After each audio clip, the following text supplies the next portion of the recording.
Hi, everyone, and welcome to Ask the Horse Live. I'm your host, Haley Kerstetter, digital editor at thehorse.com. Are you thinking about buying a horse? Whether you're a first-time buyer or returning to horse ownership after time away, making the right decisions from the start can help ensure a rewarding and financially sustainable experience. Knowing what to expect during a pre-purchase examination and why it's important, how to plan and budget for purchase and ongoing expenses associated with horse ownership, and how to evaluate whether a horse is the right match for you can help make the experience more positive. This event is brought to you by CareCredit. To answer your questions, we are joined by expert panelist, Dr. Wendy Krebs of Bend Equine Medical Center. Welcome, Dr. Krebs. Thank you. It's lovely to be here. Dr. Krebs, can you tell us a little bit about your background? Yeah. So I am a lifelong horse addict, probably like many of you. I grew up in Western Oregon in the Canby area, and my mom enabled me by getting me my first pony when I was 2 years old. And I pretty much had a horse or horses ever since. I went to veterinary school at the Oregon State, Washington State program and graduated in 2002. And I have practiced at Bend Equine Medical Center since that time. I currently do upper level dressage. Was lucky enough to compete at St. George this year, which I'm really pleased with. But yeah, I'm a weekend warrior rider and then an exclusively horse vet the rest of the time. Awesome. Thank you. We have a lot of new listeners tonight, so if you're joining us for the first time, welcome. Before we begin answering questions, I want to remind everyone of our Ask the Horse Live format. We're starting with questions submitted during registration. If you're listening live and would like to submit a question, please do so via the chat window. We'll do our best to get to as many of your questions as possible. If you're listening to the podcast recording of this event and would like to join us live in the future, please visit thehorse.com/askthehorselive to register for notifications. And with that, we're going to jump in. So our first question, Dr. Krebs, is from Mary Kay in Colorado, who asks how she can determine if a horse is the right fit for her as a first-time owner. Yeah, Mary Kay, that's a great question. And I think it's wonderful that you are considering that before you just jump in with both feet. And this is partially a question for your veterinarian. And then I think partially also would be a great place to form a relationship with a horse trainer or coach in your area, because the veterinarian certainly can advise you a bit on the horse's temperament and their medical fitness for what you're planning.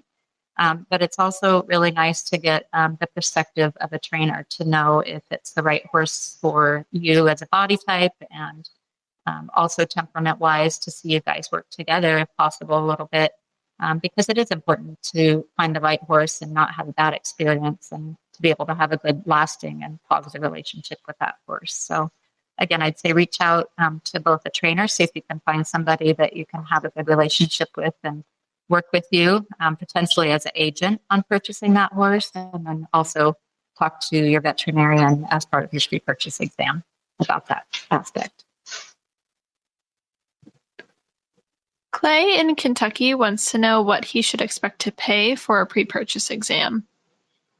That's a great question, and the answer is a little bit complicated. So a very basic pre-purchase exam may be in the range of $150. I would say most of them are closer to sort of $300 to $500 for the examination and report.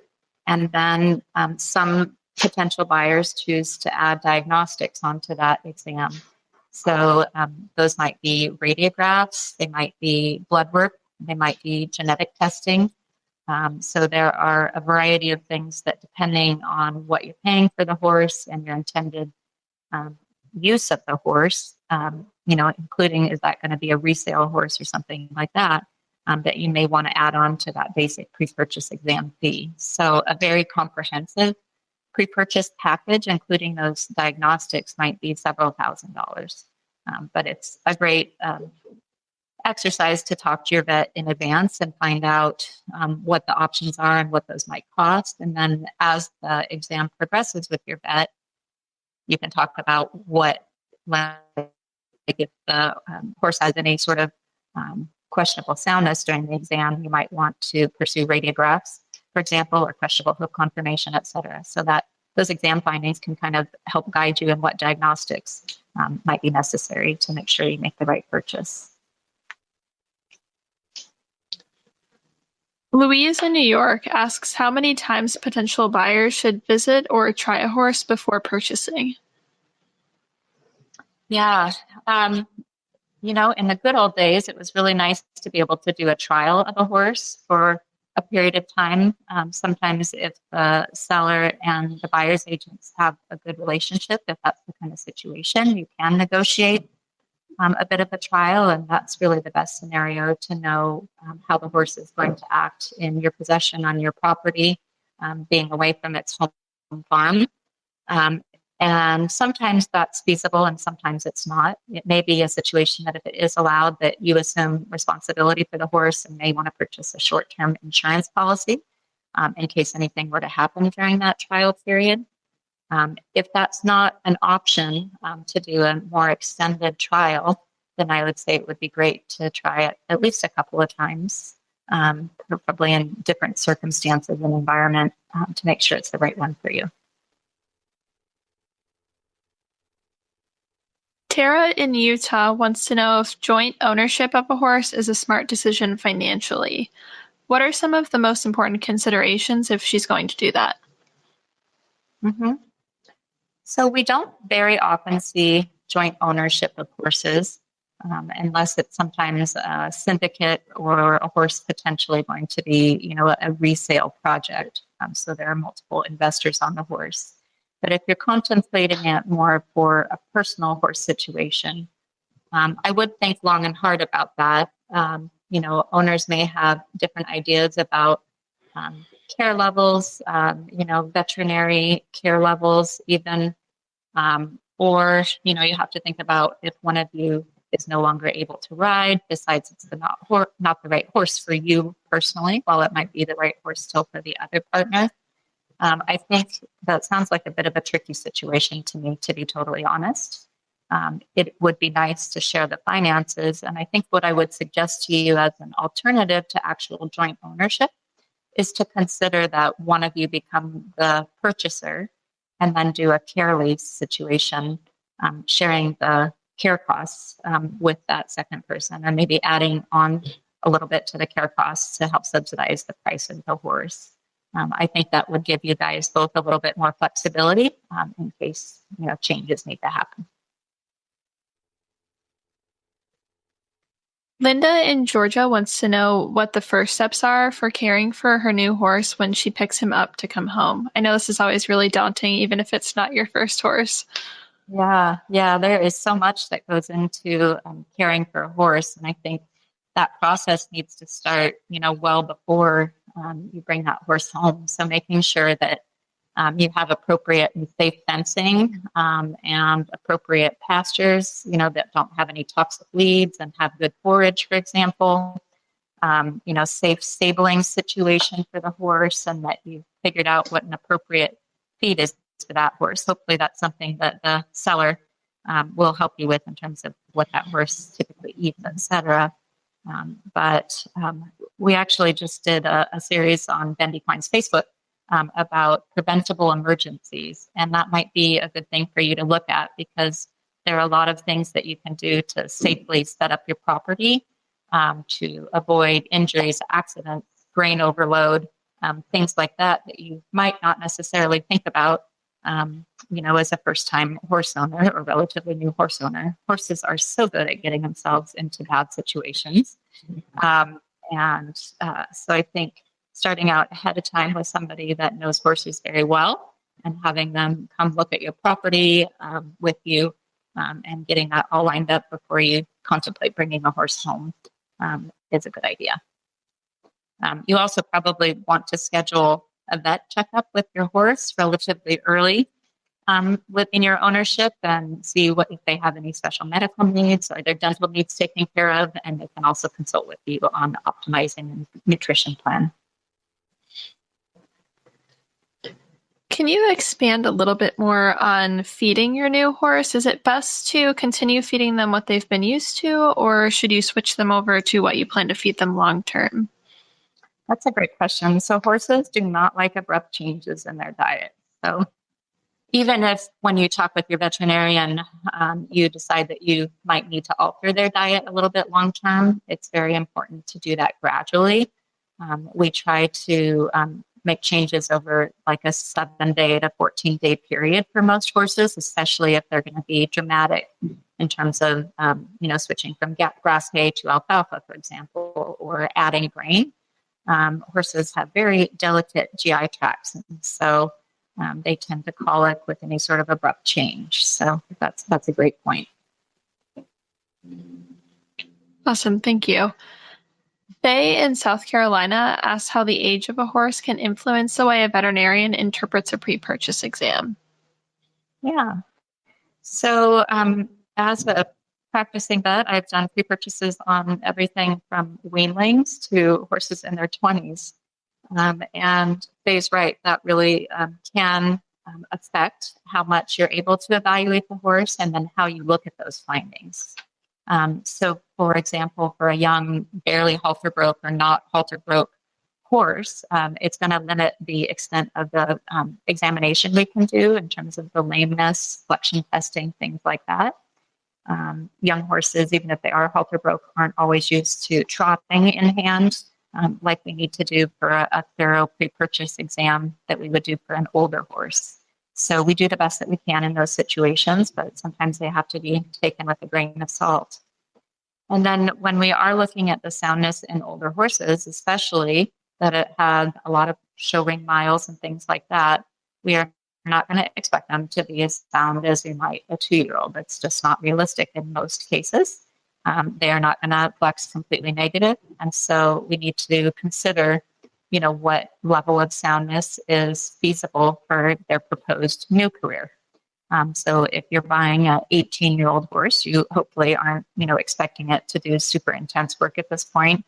And it becomes a really important discussion, back and forth discussion with your vet of what sort of maintenance this horse might need to keep doing what you would like of it, what frequency, what that expense will be, and whether they foresee, using their best crystal ball interpretation, what the useful lifespan of that horse might be. So definitely that's a very nuanced discussion in these older horses that are never going to have a completely clean pre-purchase or negative flexion test. Linda in Montana wants to know if she should ask her veterinarian to run routine lab work during their pre-purchase exam. Yeah, Linda, depending on, again, the health of that horse and the intended use, I am a strong proponent for running at least some basic blood work during a pre-purchase exam. So what I would typically recommend to my clients is a basic wellness panel. So that would be like a CBC, a complete blood count, and that's looking at red and white blood cells and platelets. Make sure they're not anemic or have a high white blood cell count that might be associated with a occult infection. It also includes a serum chemistry. So a serum chemistry is looking at liver and kidney function. It's looking at protein levels and electrolytes. And so that would help you discover if a horse, for example, had some underlying kidney disease or liver disease that you really would want to find out as part of that pre-purchase and not be surprised later. The other advantage of doing that blood work is that you do have a baseline. So if 18 months down the road, you find out that your horse has kidney or liver disease, you have that, that it was normal essentially at the time you purchased it. So that can help with diagnosing what the problem is exactly and the severity. Also, a great idea to include a Coggins test, which is testing for equine infectious anemia. So that's a very uncommon, but unfortunately deadly disease. And we are seeing a little bit of an outbreak of that in the United States right now. So again, that would, if your horse sadly came up positive on that, in most cases that necessitates you euthanizing that horse. So it's a pretty inexpensive test. You're also going to need that for any travel across state lines for health certificates, et cetera. And then some boarding facilities will also just require that negative Coggins. So I think it's great to get that baseline as part of your pre-purchase, and it's not terrifically expensive.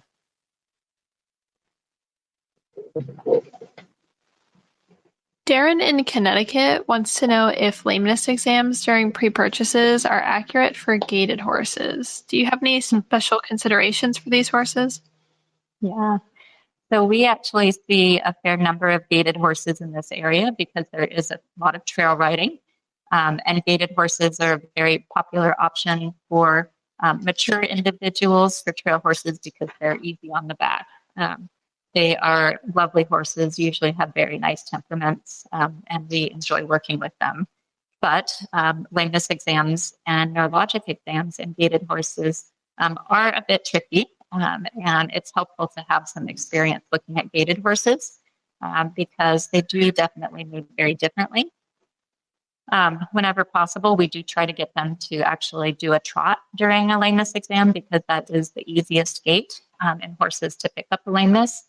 Some of them will, and some of the more strongly gaited horses just will not trot for you. So in that case, we do have to watch them gaiting, and it takes a bit to get used to. So if your veterinarian has never worked with gaited horses, you might consider seeking out somebody who has for that pre-purchase. Neurologic exams are also a little bit tricky. These horses tend to be a little bit loosey-goosey. And in other breeds, what we would consider a very low-grade neurologic condition. So again, knowing what sort of their normal responses are to the tail sway test and the circumduction and the other parts of the neurologic exam is helpful for perspective on them. So again, would just encourage you to find somebody who does have experience with them. So our next question is about a topic that I know a lot of people have questions about, and that's insurance.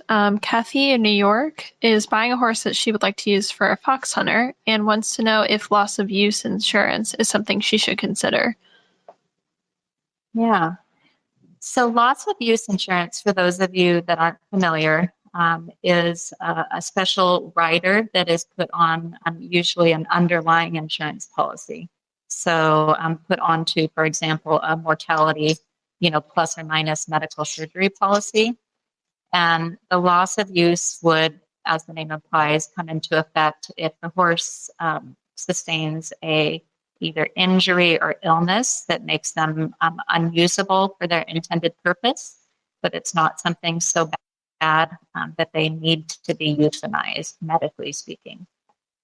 And so, as you can kind of imagine, that can be a tricky definition and subject to a lot of debate between the insurance company and the owner of the horse in terms of what constitutes a true loss of use versus, a downgrade of use, for example.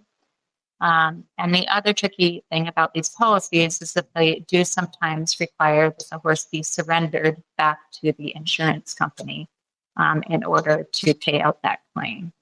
And that horse is then theirs to do with what they will, potentially. It's uncomfortable to a lot of owners to lose possession of that horse that they may still really care for. They just can no longer use it anymore. I think these policies are actually becoming less frequently offered by insurance companies, and they're tending to limit them to very high dollar horses, from what I can see. And then the payout is typically not the full insured mortality value of the horse, it's a portion thereof. So probably not a super realistic type of policy for most horse owners.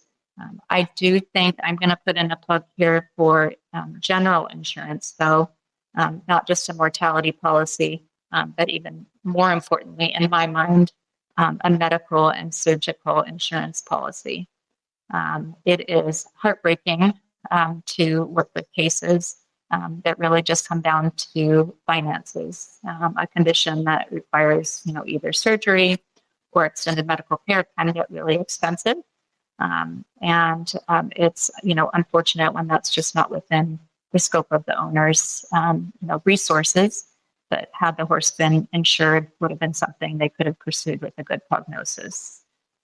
There are quote unquote free insurance policies for colic surgery in particular, available from several of the supplement manufacturers here in the US. And so while it's better to have a more comprehensive insurance policy, I would encourage you, if those aren't an option, to at least consider those that come free with a subscription essentially to a product, a wellness product. Just following up on this, can you get insurance at any point in horse ownership, or is that something that you need to get when you first purchase the horse? Yeah, you can typically insure a horse at any point in its ownership. Many of the companies will not insure older horses, so age does become a factor, and it's generally going to be less expensive to insure a younger horse than an older horse. And there are a lot of different policies available out there, so it's important to look at your options really carefully and understand what they cover and not cover. Equine insurance is very different than human medical insurance in that they can, if, for example, horses have an injury to the left front leg, after they have essentially paid on that claim for a year, they will sometimes discontinue coverage for that particular limb or that particular problem, and you can never again be covered for that scenario. So in some cases, when we've seen horses that have had multiple injuries or conditions over the years, the insurance company is gradually disqualifying, bit by bit, the entire body of the horse, where it becomes a situation that they would only be covered, if they had a struck by lightning scenario or something very extreme. So it is very important that you understand those differences in the insurance of horses, but still a great idea for most horses. Thank you for explaining that. I know that's something that even I get confused on sometimes, so I'm sure our listeners appreciate that. Yeah, it's very complex. Mary in Vermont wants to know what she should discuss with a horse's seller that most people might forget. Yeah, that is really important to have an in-depth discussion. Preferably, you actually get to speak with the seller and not just an agent, because things do get lost in translation sometimes. But important to ask about their medical history, and that would include not just lame, any illness that they may have had, any colics, any and preventive care, where they are on dentistry. Has anything been even done in that mouth in the last several years?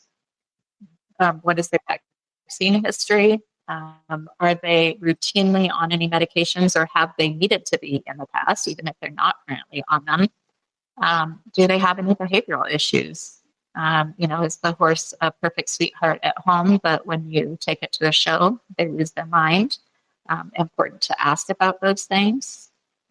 If you are having a pre-purchase exam, that's actually part of our pre-purchase exam, is that the veterinarian's office will reach out to the seller, even if they're not present at the time of the exam, and have them complete a document with the answers to all these questions. And then you do have it legally in writing as part of the transaction as well. And so if something unfortunate should happen in the future that was not disclosed, that is part of the medical record, which is a legal document, and you have recourse to that. So I would encourage you to make sure your pre-purchase includes that as well. Amy in South Carolina asked how veterinarians interpret pathologies found on neck radiographs during a pre-purchase exam. Amy, that is a very loaded question, and it's a great one. It's a topic that's actually kind of rapidly evolving and a point of discussion in the veterinary field right now. Neck radiographs on horses have become, over, I would say, probably the last 15 years, a pretty common part of a pre-purchase exam, especially for higher dollar performance horses. But we're finding, as the more we look, the more we find. And so it turns out that arthritis of the neck is actually quite common in performance horses. So, for example, up to 68% of warm blood horses have osteoarthritis in those articular process joints that join the vertebra and the neck. So it is a very common finding. It is more uncommon to find a horse that has been working that doesn't have changes in its neck. The other thing that we will pick up on neck radiographs, there are some abnormalities, congenital abnormalities that horses are born with of the neck that there's great debate right now on whether they're consequential to the horse's future health and wellness or whether they're not. One of those specifically that you may have heard about is transposition of the ventral lamina of C6 and 7. And so that's essentially bits of the bones off of C6 actually are embryologically moved back to the C7 area. And so that alters the attachment of some of the muscles in the neck.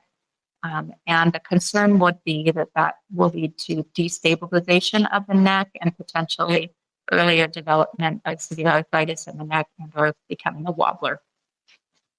And that particular deformation is present in between 13 and 33% of hot-blooded horses, essentially thoroughbreds, and then also warm bloods.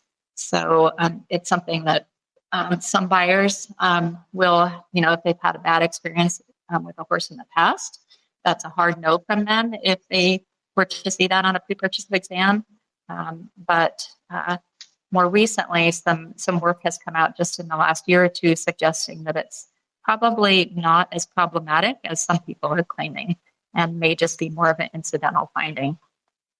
There's actually even a lot of debate right now about whether neck x-rays should be part of a pre-purchase exam at all, because they can sort of be overinterpreted. Neck radiographs are a little bit tricky to take, to be honest, as veterinarians. To get good quality neck radiographs, especially on farm calls, can be tricky. And so we're left interpreting and potentially over-interpreting poor radiographic images.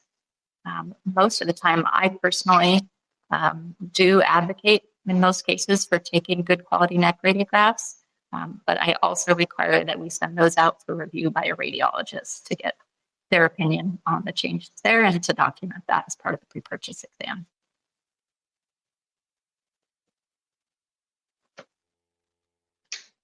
So you mentioned having another opinion on the radiographs. Is it common for buyers to get a second opinion on radiographs when they see changes that you're unsure if they could be concerning or not?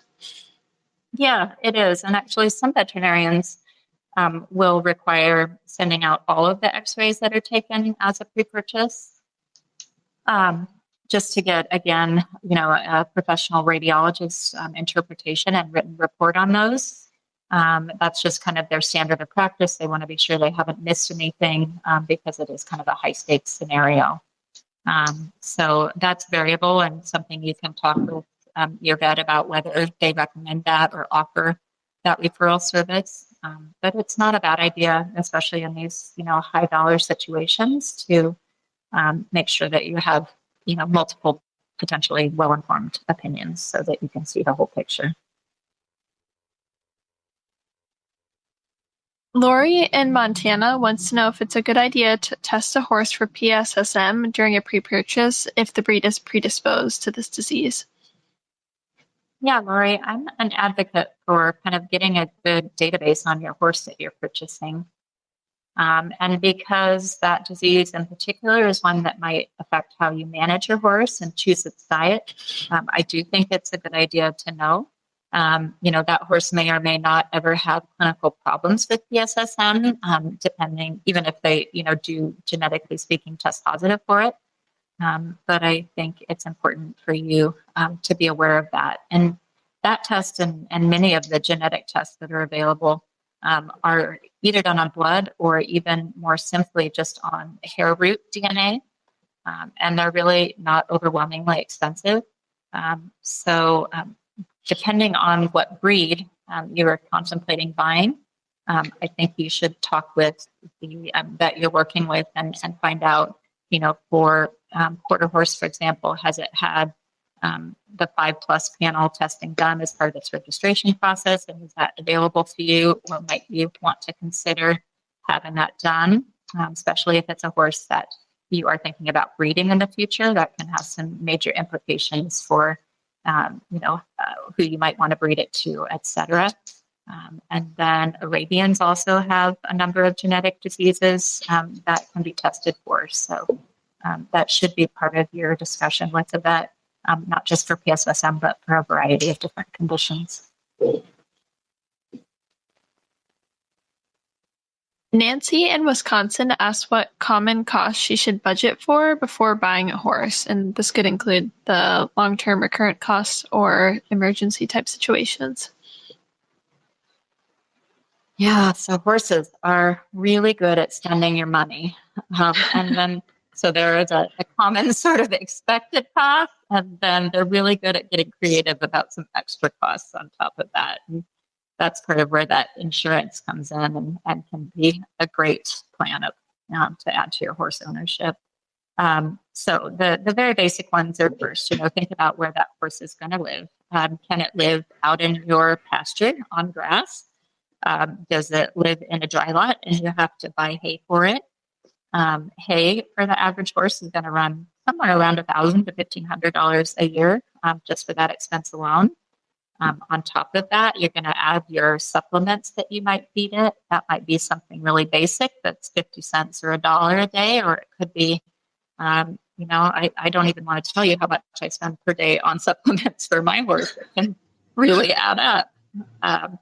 And then if you're boarding the horse, again, are you going to board it at a show facility that may be $2,000 a month? Or are you going to board it at more of a backyard facility that might be, $300 or $400 a month? You have to think about the farrier. Is this a horse that's going to get trimmed 3 or 4 times a year? And that's pretty affordable, say around $75 a time.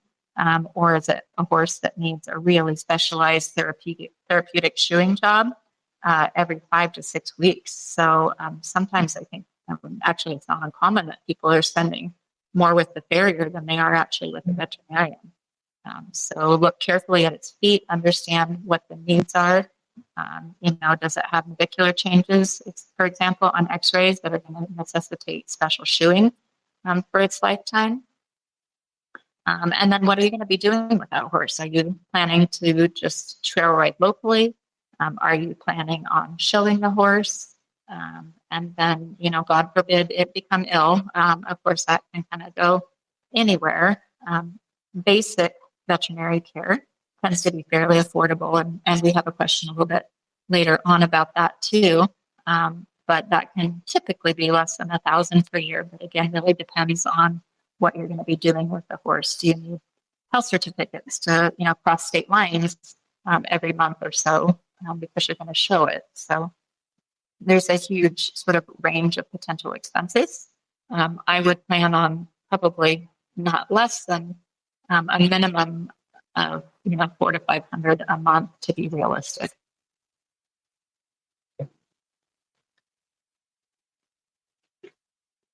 Nicolette in Colorado asks what common mistakes first-time horse buyers commonly make. Yeah, I think it's very common to buy horses without a pre-purchase exam, maybe from a friend of a friend situation, and then unfortunately not understand that horse's capabilities and or what medical care it might need. Or, sadly, nobody knew that the horse was lame, but once it's put into work, it's lame. So we see a lot of new horse owners that end up with a horse that is inappropriate for them in some fashion. And that is sad because, had there been better sort of due diligence prior to the purchase, they wouldn't have ended up in that situation. So consulting with a trainer to make sure that this horse seems compatible with you from somebody that has a lot of experience in that respect. And then also being sure you have that pre-purchase done are really important. And that's going to set you off, on a more positive trajectory. You still might end up with a horse that is not right for you. and down the road need to move on to another horse. But that's probably the most common thing. I think the other consideration is making sure you understand the financial commitment that comes with horses. They are a luxury item, unfortunately, and they can get spendy in a hurry. So making sure that you understand, good equine basic care so you can hopefully prevent those emergencies that might happen or just those management issues that are going to end up in illness is important, and getting good mentorship as you sort of ease your way into horse ownership. I'm 40 plus years into horse ownership and 23 years into vet med, and they still teach me something every day. So there's a lot to know about horses. So speaking of horses being expensive, if you're not prepared for, say, an emergency medical bill, what options do you have to cover those? Yeah. So I think it's a good idea to start a savings account for your horse, and or have a credit card with a decent credit limit that you set aside specifically for the use of that horse in an emergency situation. That might be just a regular credit card. I do think CareCredit is a nice option for our clients in an emergency situation. It might look like borrowing from family members, talking in advance, hopefully, to a family member that, should something really dire arise, are they going to be able to potentially give you a loan in that situation? And just thinking in advance about these things is so important. We see a lot of middle of the night emergencies, and maybe there's just been a rough time for the family recently financially that put you in a difficult situation. And it was just absolutely heartbreaking, to not be able to provide care for that horse because of financial reasons. So just thinking about that and making a plan is super important. Jennifer in Kentucky is interested in buying a 7-year-old mare, primarily to ride and compete with at the local level. The mare has very nice bloodlines, so she'd like to have the option of getting a foal out of her as well. Are there any additional tests that she should ask her vet to include during the pre-purchase? Yeah, absolutely. Really important. I'm going to reach back to the genetic testing that we talked about, particularly with some breeds, knowing what conditions they may or may not have, and how that's going to affect what crosses you might make with them. Warm blood, do they have warm blood fragile foal disease, in their genetic history? And then the other important thing to do is do a breeding soundness exam.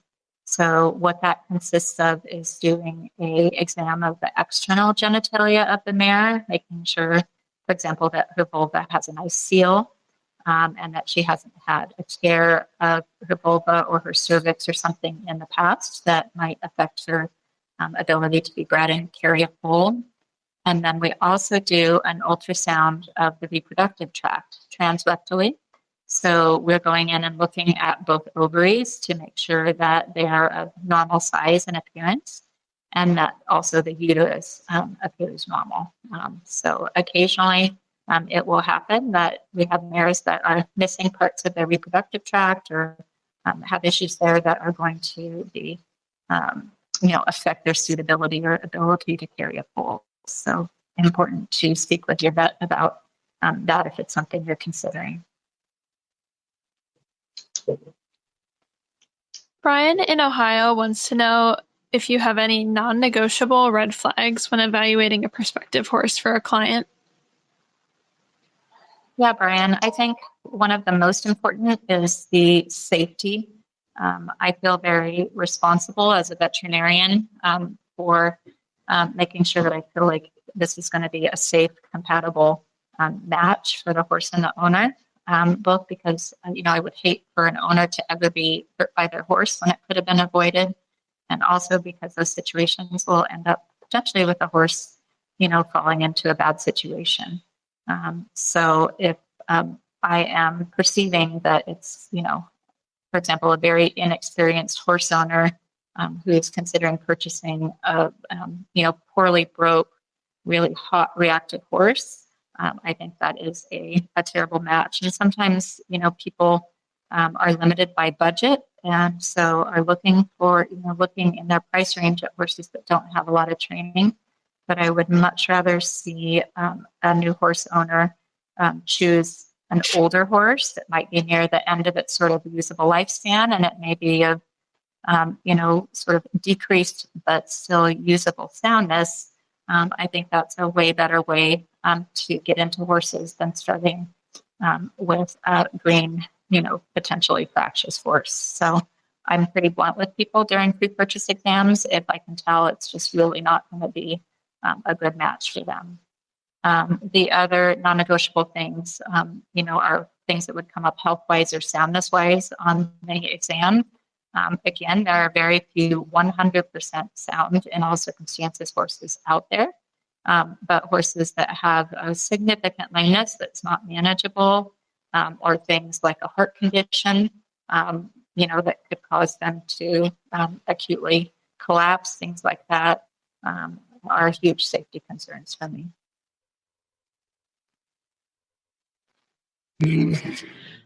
Morgan in California asks, when evaluating your young horse to purchase, under 2 years old or so, how can you determine if they have a permanent conformation flaw versus just that young horse awkwardness that they will grow out of? Yeah, that is a great question. So I would say it is a bit more of a concern when we're looking at younger horses, even than 2 years old. So when we're looking at weanlings and yearlings that are still pretty early in their growth process, are they going to stay butt high, for example? Or are they going to stay toed out? Those things can definitely change up to, a year and a half old. Once they're 2 years old, they're basically going to get a bit bigger and might level out a little bit, but you're not going to typically see really major conformation changes at that point. So the other consideration in young horses is, are they going to develop OCD, which is a condition that horses' cartilage fails to mature into normal bones. So they can get OCD chips, people call them, in multiple joints. And we often, we may not see those if we radiograph in horses less than a year old. They can appear even up to a year and a half of age. So that's definitely a risk in buying, particularly a 6-month-old or even younger than that they could develop OCD, for example, while they're in that rapid growth phase. Young horse awkwardness in general, when you're looking at a 2-year-old, and we kind of touched on this earlier, they might not be easy to evaluate with your soundness exam. They may not trot well in the hand. They may not know how to lunge. So it can be hard to see sort of their baseline normal gait. And you're right, Morgan, and they can be a little bit uncoordinated just as young horses. And we as veterinarians have to help you determine, do they potentially have a neurologic condition, or are they just a little bit awkward and uncoordinated? So that can be a bit difficult to suss out, but your veterinarian should be able to help you with that. Olivia in New Jersey says she's considering purchasing a horse who had poor hoof quality during the pre-purchase exam, but decided against it. In the future, how can she tell if this is something that's caused by an underlying problem or one that could be fixed with good farriery? Yeah, this is a good time to have an in-depth conversation with the seller and kind of understand, have they been doing, providing good farrier to the horse? Are they having it done on a regular basis, or have they been trying to save money and stretching out the interval of shoeing too long and therefore kind of compromising the horse's hoof conformation and quality? Or even in the face of very, responsible farrier care, has this horse still continue to have problems? Sometimes certainly vitamin mineral supplementation can make a difference in hoof quality, and then just being really having a good diligent farrier program can make a world of difference for some horses. And again, you can get your vet into this conformation as well. They should be able to help you in understanding, is there something underlying that's likely to not be fixable? Or is it something that you're willing to kind of try to work through with a talented farrier, good nutrition program, etc. Jen in Georgia wants to know what questions she should ask a boarding facility when looking for a place to board her new horse. This question, I'm really interested to see your answer because when I bought my horse 2 years ago, I spent so long looking for the right fit. I know a lot of people struggle with this as well. Yeah, it can be really challenging to find a place that meets your needs, especially as we have more and more sort of farmland converted to, urban housing and so forth. Good boarding facilities that are in an appropriate location for you are becoming harder and harder to find. And the costs of boarding really are going up exponentially too lately, both, cost of labor, and then those property values are really affecting what we have to pay for board. I think you always should go do a site visit and plan on that being sort of a in-depth site visit to the boarding facility. So make an appointment to meet with the owner or the manager, walk around sort of everywhere and inspect and look at, things like the fence maintenance and what do the water troughs look like? Are they well cleaned and filled, or are they a little questionable? How well are they doing, cleaning up the manure? How much bedding are they putting in the stalls? Is it what would meet your needs? Bedding is increasingly expensive these days too. And so lots of times boarding facilities are trying to cut back on the amount of shavings that they use. And I, get into situations where owners are really frustrated. Their horses are getting rub sores on their hocks or their fetlocks because there's not enough, shavings in the stall. But the boarding facility owner just can't afford, to put more in. So you want to make sure you're on the same page and the quality of care in the horse. Look at the actual riding facilities. Are the arenas well maintained? Is the footing good? Does it suit your needs? Is it actually being, worked and watered on a basis that is, acceptable to you? Or is it just going to be a dust bowl when you try and ride and miserable? Find out for sure what services are provided, because there's, a wild variation in what is included in the basic board fee. Some facilities are going to include blanketing, holding for the farrier, holding for the vet, vitamins and grain, and others are going to charge extra, for each one of those services, anything beyond basic board. Also, make sure that the hay that they're feeding is acceptable to you. If your horse needs a low sugar hay, for example, is that something that they can provide? Or are you going to have to buy your own and they don't even have a place to store it, so you have to bring it a bale at a time? Same thing if your horse needs alfalfa, for example, or extra grain, find out what that's going to look like for you. I think also, like, knowing what the skill level, the knowledge level of the staff that are going to be caring for your horse is also really important, because when it comes down to it, they're the ones, evaluating the horse daily, handling it. Do they have good skills, or, are they scaring your horse, setting it back, or just being negligent? And finding out how long that boarding facility has been in business. Can you speak to current boarders who've been there for 5 or 6 years and can provide a good reference? Or is there, a huge amount of turnover there that might indicate it's not going to be a good place for you long term? So it's a really important decision and can be a hard one. Definitely. Our next question is from Lindsay in our live audience, who is managing a herd at a therapeutic riding facility. The organization is looking to purchase another horse with a budget of $10,000 for walk track, canter, and groundwork with their participants. Where is a good place for her to start looking locally when she doesn't have a good network with sellers in the area yet? Oh, that's a tough one. I think I would try to reach out to your local trainers and coaches, riding facilities, because obviously you're looking for something that's really safe and well broke. And so it may be that they have something that's ready to phase out of a performance career, for example, and move into more of a therapeutic riding, sort of lower level activity. So I think that would be the first place where I would reach out to. potentially a rescue or sanctuary, though a lot of those horses, are there because they're either unsound or not broke, unfortunately.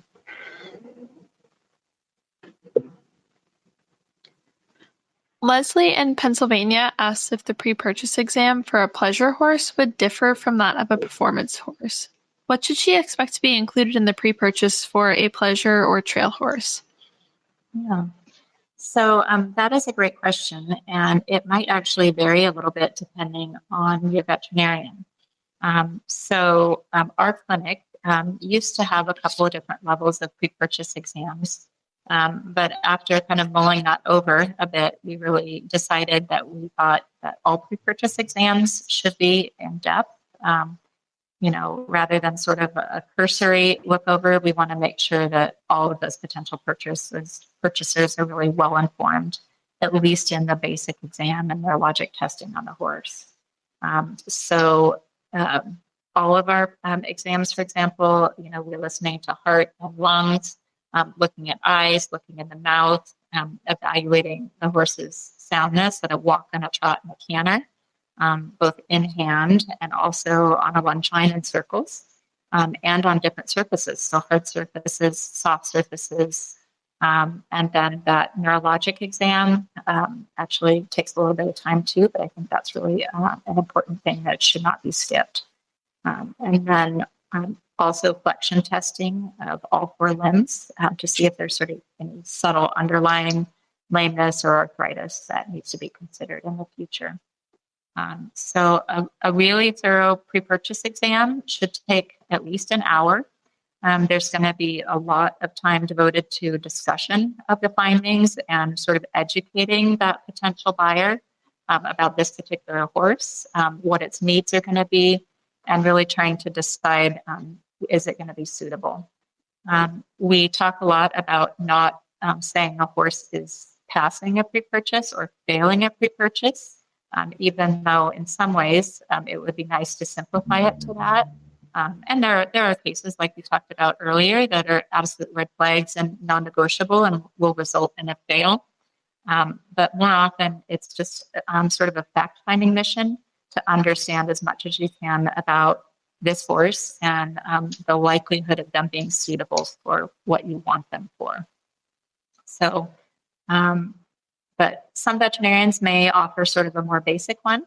And that could just be a shorter, slightly less thorough exam for a pleasure horse. But I would encourage you to sort of invest those funds up front in getting a really good representation of what that horse is and what their needs are going to be, and not sort of be a penny wise and pound foolish decision there. Stephanie in Florida wants to know how to choose a vet to do a pre-purchase exam if buying a horse far from your home vet or if you don't have a vet yet. Is it okay to have the vet perform a pre-purchase when you can't be there? Yeah, that is a great question, and one I sort of run into frequently. So your best resource is actually going to be reaching out to your home veterinarian in most cases and finding out if they have an acquaintance or a colleague in the area that you're considering purchasing that horse in. They might be able to give you recommendations of, for example, even if they don't know a particular vet, a clinic that's really reputable. So I would definitely start there. We run into situations sometimes with sellers that will recommend essentially that their vet do the pre-purchase exam. I would recommend you stay away from that situation as much as possible. You really want to choose the vet that has zero conflict of interest and works for you and you alone, because sometimes those situations just get tricky. At our practice, for example, we do have a policy that we will not do a pre-purchase with our clients as the seller because we just want to maintain complete impartiality. So try to choose somebody that's going to work for you. And then it is okay to do a remote pre-purchase. That's a situation, again, that we come across not infrequently. Even if you have been able to go and try the horse, it can be hard to schedule the pre-purchase and make a second trip back there, etc. So if that's a situation you're in, I would talk to the vet that's going to do it in advance, make sure they understand your desires for the horse and sort of your parameters. And then we're usually doing phone calls actually during the exam to talk to the potential buyer. So if something comes up on the basic physical or on the flexion testing, for example, that's a good time to have a conversation, find out if you want to continue with the exam or do you want to stop right there? Do you want to do x-rays to further investigate or not? Lots of times we will video exams so that you can see them or have your vet look at them as well. So with sort of technology we have these days, definitely it makes remote pre-purchases more feasible and pretty safe in most cases, as long as you stay involved. Our last question of the night is from Jennifer in California, who asks if you recommend testing horses for sedatives or NSAIDs during the pre-purchase or test ride, or both, and how would you go about doing this? Yeah, that's a great idea. And definitely it is a common request to do a drug testing panel.